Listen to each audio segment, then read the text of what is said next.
What was your school's huge scandal? Boys' dean got caught with a girl in his office. She was 17. It's the reason that office now has a window in the door. I remember back in the early 2000s teachers were telling us that doors should never be closed while alone with a teacher. Teachers were even supposed to avoid being in the room alone, which is why they met students in the hallway. Principal had an affair with my AP Chem teacher. The school board came down hard on the teacher, and she was suspended for most of the year, which sucked because none of us passed the test. Principal got a slap on the wrist, though he ended up quitting at the end of the year. I got confused on why anyone got suspended. I guess relationships between co-workers are okay in my country. Why is that bad? Probably because the principal is technically the boss. It raises potential liability for sexual harassment claims. And it might be in the employer's policies. That would explain the principal's suspension, had it happened.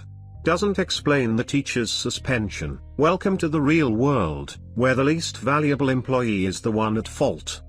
An ex of mine raised very legitimate bullying complaints against a boss, and they just put her in a room saying sign here to be made redundant and no longer work here.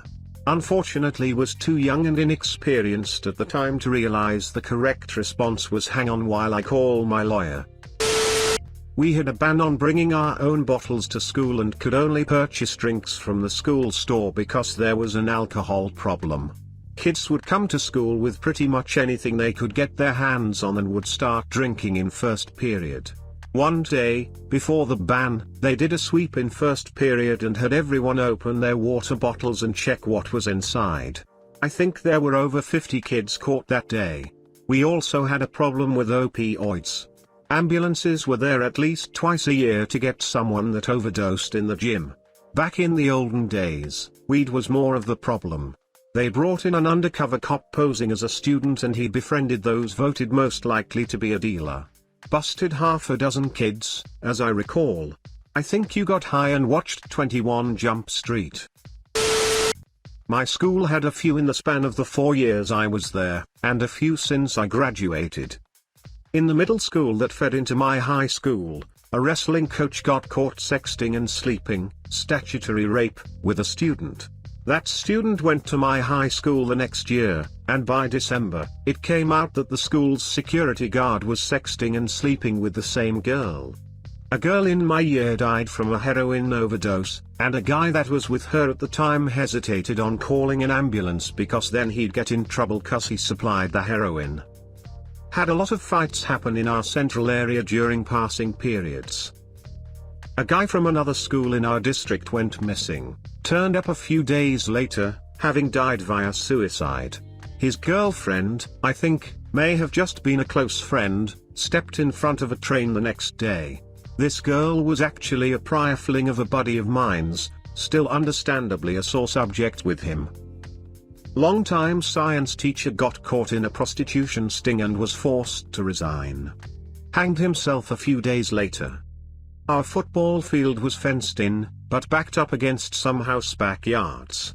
The school tore down the bleachers on that side of the field by the houses, they were the visitor bleachers so were decently short, and replaced them with new home side bleachers that cost over $1 mil.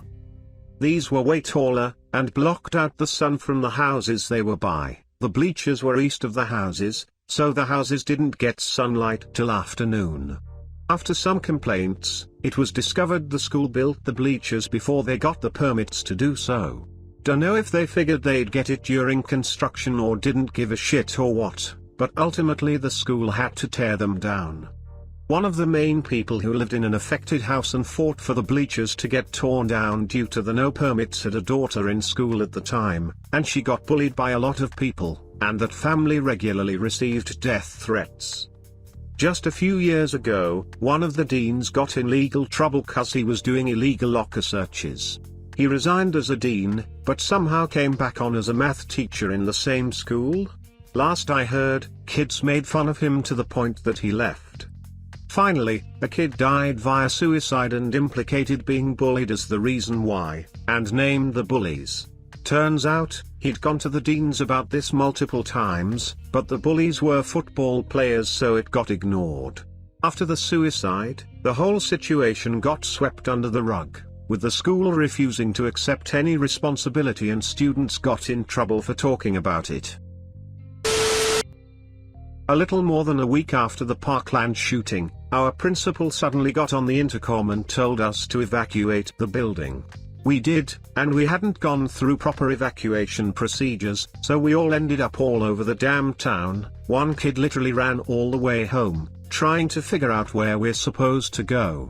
We all assumed it was a potential bomb threat and got sent home for the day.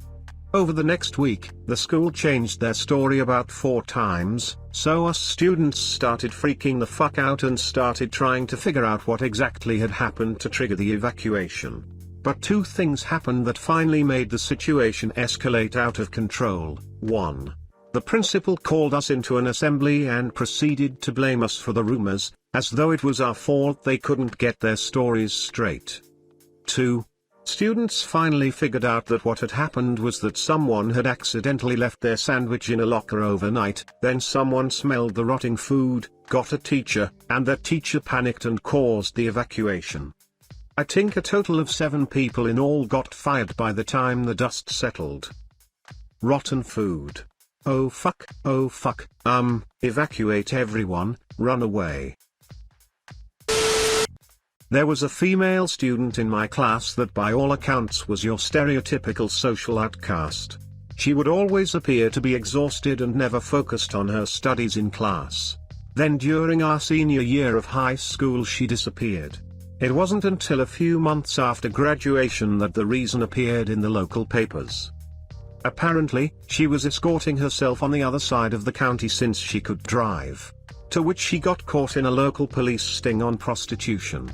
When the authorities learned of her age, they immediately jumped at the opportunity to make a deal with her. All crimes will appear on her juvenile record, to which would be sealed thereafter, for a complete list of her Johns with an emphasis on those that knew she was underage. Because of my volunteer work in the community, I knew a few of the local police officers who filled me in on some of the details that never made it to the papers. Some of the Johns included various government officials, clergymen, paramedics, various fields of doctors, and lots of teachers from throughout the county, 2 of which worked in our district and definitely knew who she was. Jesus Christ, this is depressingly awful. I think it's horrible that she would get charged with anything. A child escort? That girl needs some help, not a record. This breaks my heart. Welcome to the American judicial system, where punishment and profit are the end goal rather than rehabilitation.